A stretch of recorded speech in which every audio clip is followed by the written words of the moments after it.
দেশের সর্বোচ্চ সম্মানের জায়গা। যারা এখানে নির্বাচিত হয়ে এসেছেন, দেশের জনগণের সমর্থন, ভোট, ভালোবাসা, শ্রদ্ধা নিয়ে এসেছেন। আমরা সকল সদস্যের প্রতি শ্রদ্ধা জানিয়ে বলবো, কোনো সংসদ সদস্য যখন দাঁড়িয়ে কোনো কথা বলবেন, তা নিয়ন্ত্রণ অথবা তাকে এলাও করার একক এখতিয়ার হচ্ছে মাননীয় স্পিকারের। সেই জায়গায় আজকে লক্ষ্য করলাম যে একজন স্বতন্ত্র সংসদ সদস্য তিনি যখন কথা বলছিলেন, দুঃখজনকভাবে ট্রেজারি বেঞ্চ থেকে সম্মানিত কিছু সদস্য এমন কিছু অঙ্গভঙ্গি করেছেন যেটা আমার বিবেকে আঘাত লেগেছে। আমি এটা আশা করি না।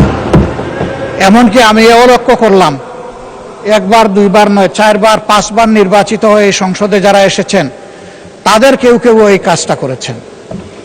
আমি এখানে তাদের নাম বলে আমি নিজে লজ্জা পেতে চাই না।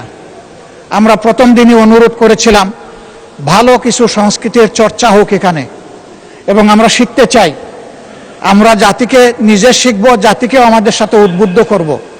মাননীয় স্পিকার, আজকে 2 বারই লক্ষ্য করলাম যে ট্রেজারি বেঞ্চ যেখানে আপনাকে সবচেয়ে বেশি সহযোগিতা করার কথা, সেখানে আপনি বারবার অনুরোধ করা পক্ষেও তিনারা চালিয়েই যাচ্ছেন। আপনি মাইক দেন নাই, তারপরেও সংসদে কি হচ্ছে আমরা কিছুই বুঝতে পারছি না। আর শেষমেশ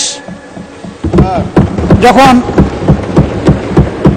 মাননীয় সংসদ সদস্য রুমিন ফারহানার বক্তব্য চলছিল, বিষয়টা একেবারেই অগ্রহণযোগ্য যা করা হয়েছে। আমি এটার জন্য দুঃখ প্রকাশ করছি এবং আমি এটার নিন্দা জানাতেও বাধ্য হলাম। ধন্যবাদ মাননীয় স্পিকার।